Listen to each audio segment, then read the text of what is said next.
know that we're going to fix all the brokenness. I mean, I think what's interesting about this moment is it feels like it's happening on the on the land within a landscape of so much other kinds of disruption. Hi, friends. Welcome back to Notes to My Nervous System, a podcast about understanding your nervous system so you can move through hard times with a little more calm and a lot less self-blame. I'm Erin, a mom, a therapist, and creator of the Mind Circuit app. It's a simple nervous system friendly tool for moments when your body needs support before your brain can catch up. How are you? Okay, so it's take my dog to work day, just so you know. And yeah, except for I am my dog's emotional support person, which means my dog has that with Lola. Lola, our golden retriever, has an emotional support person. Yes. So what that causes is Karma will start barking. So if we can joke about that in the midst of the podcast or something, that would be great. Absolutely. I am really sorry. Today, I have Sarah with me, who's in my phone as so-and-so's mom. Sarah, please introduce yourself. I know there's so much, you do so much in our community, and you have so many hats and so many roles. Thanks, Erin. My name is the Reverend Sarah Wilcox. I'm pastor of Land of the Sky United Church of Christ. I am also so-and-so's mom, and so-and-so's wife, and another so-and-so's mom. I am the friend and emotional support person for our dog, Karma, who's currently in my office, so may need me to help her reset her nervous system at any moment. If you hear, will you take a pause? Here we go. Right. And then I am connected to the long-term recovery group here in Buncombe County that seeks to leave no one behind, really to organize and create solutions for people impacted by Helene. I served on the interim steering council that helped to seat the first steering council, and then kind of moved back to the emotional and spiritual support team and meet with them regularly and work on ways to be a resource for different events that are taking place in our community to ensure they have wraparound care with emotional and spiritual support. That is a mouthful. What does it look like on a daily basis? Because first of all, I never thought there'd be a hurricane in the mountains in North Carolina, not near the coast. And when I thought of hurricanes, it's more like, Florida or Katrina. It seemed so far off. And also, it didn't seem like it was super long, right? Like it would be in the news for maybe a month at the most. And then all of a sudden something else. And it never occurred to me how ridiculously long it can take to work towards recovery. I mean, the year anniversary is coming up. I don't feel like we're much closer, honestly. Yeah, I think the steps are small. One of the things we learned just post Helene when we started coordinating the long-term recovery group is that recovery from an event like this takes approximately 10 years. I have no idea it could take that long. Not until we got into all this work. Right. 10 years. Yeah. I mean, I think about how much change in the next 10 years.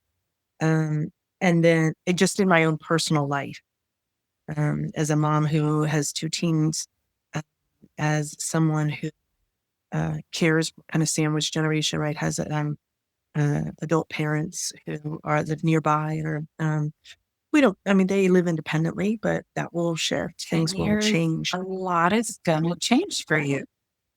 So do you want to add on recovery as well? Well, I think if how it looks. I think if we put in perspective, right?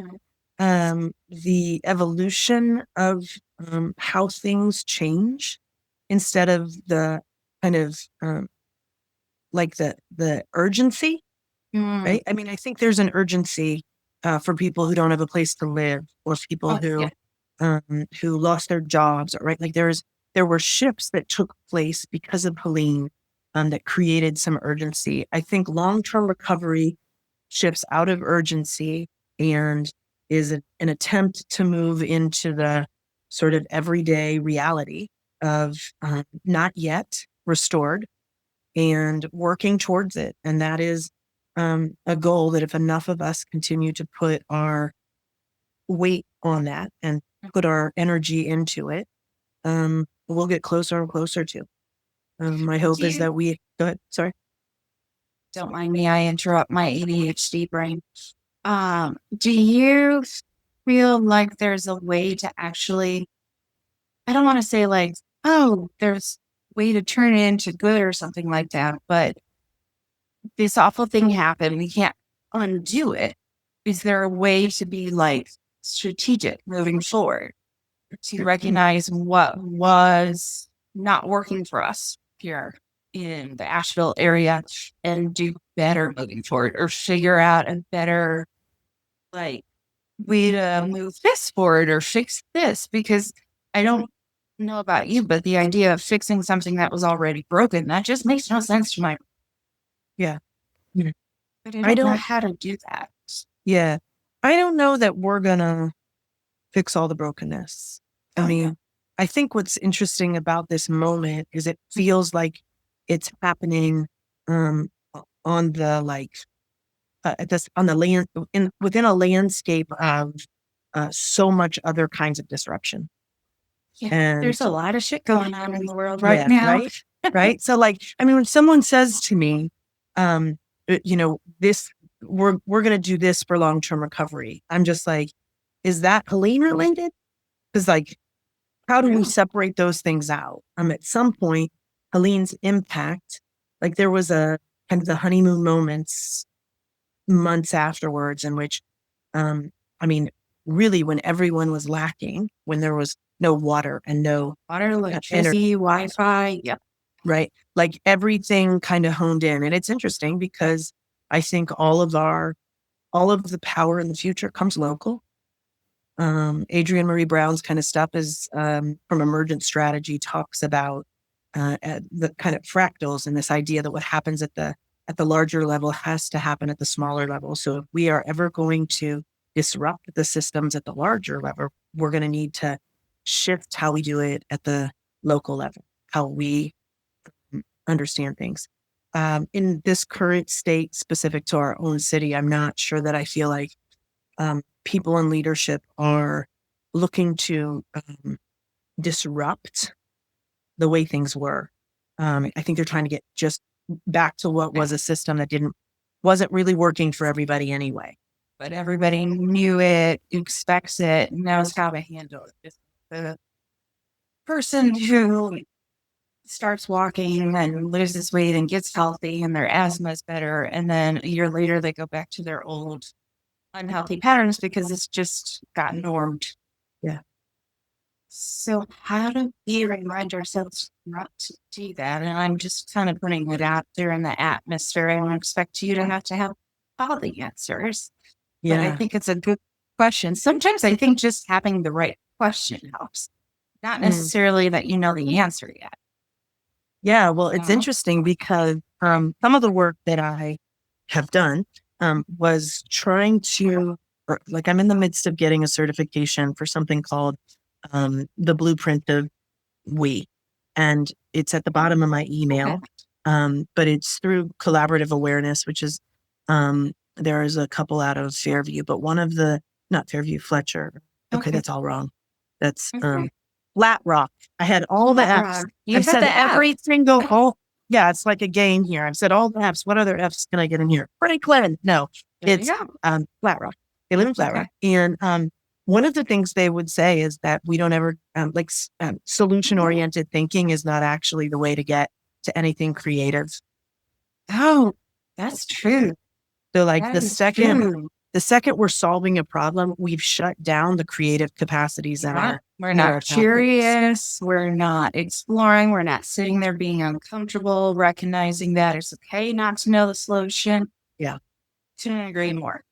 So, I mean, I think, uncomfortable. well, and people who are on the other end of people in leadership want solutions. Yes, they Right? do. We want things solved. We Yeah. want there to be tourists so that we can have money spent in our restaurants so that our workers are able to sustain themselves. And so then we backtrack it to panhandlers and right? Like that's the thing that's jeopardizing all of this. How do we, like, we got to And that solve one that thing. And We can and hyper focus on that. yeah. So it's like it's interesting how we fail to live in our imagination. And I'm really interested in the spaces of imagination right now. I had a recommendation of this book from a Princeton professor, Ruha Benjamin, called Imagination, a Manifesto. But I thought their work is I haven't heard of it. really powerful because it talks about the importance of how we sort of disrupt a world that's largely been unsustainable before Helene. Interesting. And this certification, the certification. Can you explain it more? Sure. This is a people in process. Fletcher? Flat Rock. Flat Rock. I'm doing it. It's part of a larger, they are part of a kind of, their work is part of something called collaborative awareness.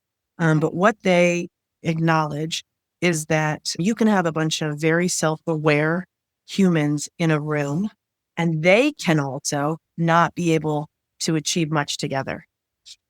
Yep. And that in order to be, in order to be creative, forward-thinking, moving into the thing you're dreaming about, you have to have set the stage for people to bring that awareness into a collaboration.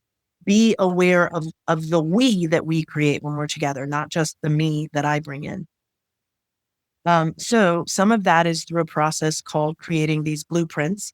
There are individual blueprints that are the blueprint of me, or Erin would make the blueprint of Erin. And it's a process that you start, that you sort of tell the story of you tell the story, you think about what your core values are. You then think about what are ways that you can get to peace and possibility. Like, because what happens is we often get to a sticking point, and when we are in tension, then our capacity to move out of that tension, right, is can be helped by others. So let's assume that we're going to get to a space where we're not going to be able to bring the very best of who we are. And part of the work is like identifying what a good day looks like for you, and what are things that someone could help you with that would then move you into a different space. So you create these questions for peace and possibility that sit on your blueprint. And then part of this is that people have access to it and kind of know a little about you. And it all stems from a reality that goes into, brain work that you'd be familiar with, right? We all sort of operate with 2 filing cabinets. That first filing cabinet is your generalizations or stereotypes. It's what they call safety brain. And it's what we have long called the amygdala, right? And then that you are, and what they are, what they want us to move away from is this idea that safety brain is an enemy, right? Because safety brain is a safety brain, right? It serves a purpose. It can be very helpful. Exactly, right? And used intentionally and correct. Correct. But part of what leaves us in safety brain is that we aren't ever able to get to filing door 2. And what's in filing door 2 are all the real stories about the person. And what if you provided some of those stories in advance? Like, one of the things on my blueprint says that I'm a really intense person, and my thinking face is very intense. It will make you think that I'm upset, but I'm not upset. I'm thinking. And so then when people read that, instead of defaulting to the, oh my gosh, she's angry at me, whatever story that gets made up The narratives that they make. they have a capacity to receive my idiosyncrasies and not create a whole story out of it, right? Not have their safety brain go up, but have their they're taking out of the second filing cabinet and they already know about. But they are able to do that work because you were uncomfortable, vulnerable, and shared first, right? Yeah. Yeah, That's it's really how easy interesting. Do also in Chicago we call that a resting bitch face. Yeah, right. Yeah. Exactly. I think we call it that here in the South, or at least for people who came from the Midwest, right? I lived in Madison before Yes, here, Midwest. and went to school in Chicago. So, yeah, I think I think age also impacts that, right? Like Absolutely. the wisdom. Like I don't think I could have anticipated how much I would gain in the last 15 years, right? As just a human being. Same. Like how, who gave us kids and let us raise them 15 years ago? No, who put me in Horrible idea. charge of shit? Horrible idea, right? Very silly. But it also speaks to like how everyone gets so screwed up. Is that right? Like when we are young, that is when we have our kids, and then and there's no and so how do we help people, right? And I think it's the work you're doing right now. That's not just connected to Helene, but also right how we are as human beings about show up in this space. Yeah, is meaningful. It's changing the emotional intelligence of our young folks. I think opportunities like this, where there are podcasts where people are talking about the normalcy of our nervous systems, how we should be impacted by something like Helene, and not expect that it would be completely healed in a year, right? Mm-hmm. Or that there wouldn't be. I mean, the amount of people in our community who report like real bodily experiences when it rains hard. Oh my God, yes. My phone goes wild. Yes, absolutely. It's certainly so does my golden retriever. So yeah. I think it elevates for different people. And I grew up in South Florida, so hurricanes were a dime a dozen. Lived through Hurricane Andrew. I think what's interesting about Hurricane Helene is that the way it was, most hurricanes fly, like they go over you. So there's a beginning and an end. And it just stayed in dumps, basically. Like that was what was happening. It just loved Asheville and didn't want to leave us. So, and I mean, it's in places where the water might happen, but it recedes. There was no place for the water to recede very quickly. No. Like it's not receding back into the ocean. The pool for receding was but we didn't think we needed one. Yeah. So or it was in our dam, right up at the top of the water system, right, which was thankfully in many ways really survived even in its failure. But it's still there. I think we are constantly doing the work of trying to live in the experience of this world, and the world is constantly changing. So the realities of climate change that are directly connected to Helene are not going away. No, it's not. No. This would be a good moment for us to take a pause, because that's what I like to do. Excellent. I like a pause. Any listening, watching, whatever, take a nice slow deep breath. Shoulders. Inhale. Sometimes I have to do that because I will just yawn and then forget the question I wanted, and I don't take a moment to process. Yeah. It also forces me to refocus because I have a tendency to always look down. I've learned through years of like staring down at people. I didn't know that. Yeah. So it forces me to look up again. So just little tricks for myself. Yeah. Why did you go searching for this, or did it just pop up? Okay, sure. I mean, this isn't my mental health world, and I've not heard of this. Yeah. So early in the ministry of our church, this church that I pastor is a new church start, just turned 16 years old. this year, and That is a in the young early church. in the early years of this church, my co-pastor and I, who founded the church together, came into conflict. We were both 8s on the Enneagram. We do conflict for sport. I'm half kidding. No, I hear Part of you. my own emotional intelligence and evolution is that I don't do conflict for sport anymore. It's quite exhausting and draining. And It is, but it can be amusing sometimes. it can be. And I mean, I believe that conflict is generative, done well. And conflict is not the enemy. I think there's a book called Conflict is Not Abuse, right? I'm not going to be able to say the last name without I'm awful at pronunciation. Sarah Schulman. But yeah, I mean, I think I'm not a person who's opposed to conflict. However, we had a significant tension in our ministry, and at the time, we were like, we wanted to connect with someone who could bring us back, right? Ideally, the blueprint of we exists before a situation happens. And you have created but part of it is that you've created the questions for possibility and peace, to how you can come back to each other. And it also sets forth a time frame, like an initial time frame and then a secondary time frame. So what is the amount of time that is we're going to agree upon for before we agree to come back together, right?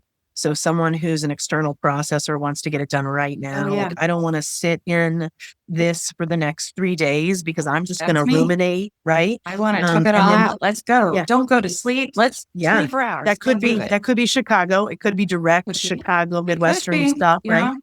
know? But it's not the same for everyone, right? So some folks want to journal about it for 3 days, and we are not going to Sleep process on it the same. Sleep on it, right? And so, kind of setting forth. So the blueprint of we takes people in a relationship. So it could be a coworker, it could be your spouse, it could be a family unit, right? That will then all come to an agreement upon what the time frame we will have as a we. So it's that collaboration piece. What's your collaboration? Is it in your workplace? Is it in your families?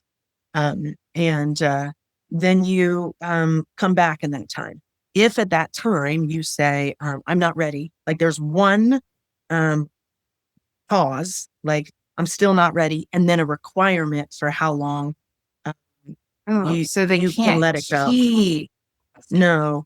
Good. I like that. Some and- rules, some Yeah. guides. But it could be, I mean, your long-term coming back could be as long as a year, right? Like some people. Interesting. So it's, So it you have to just- work on your patience too then. Yeah. And you So, started looking at this in the beginning of the church. So I had this conflict and we had this conflict. So we went and we did this process together. What was interesting about it, it was like an insurance policy. Like insurance is often something you hold that you never use. Not that we didn't use it in Helene and not that we haven't used it. Right. But you hope you don't have to necessarily. Right. And doing the front end work of agreeing to how we are going to be together and helping to see who we are, moving past the initial safety stuff into the connection space.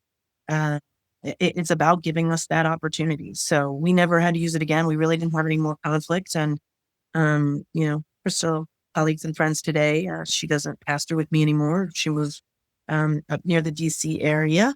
But we're There for a deeply little bit. connected still. So, Right. Thank you so much. Thank you for sharing all that. Very enlightening. Joining Notes to My Nervous System. If this spoke to you, please leave a review and subscribe. Before you go, let's take one small second to notice your body, your feet, your breath, the chair holding you, the ground you're standing on. There's nothing to fix. Just let your nervous system know that it made it through another moment. And if this helped you feel even a little more steady, that matters. And that's what this show is for.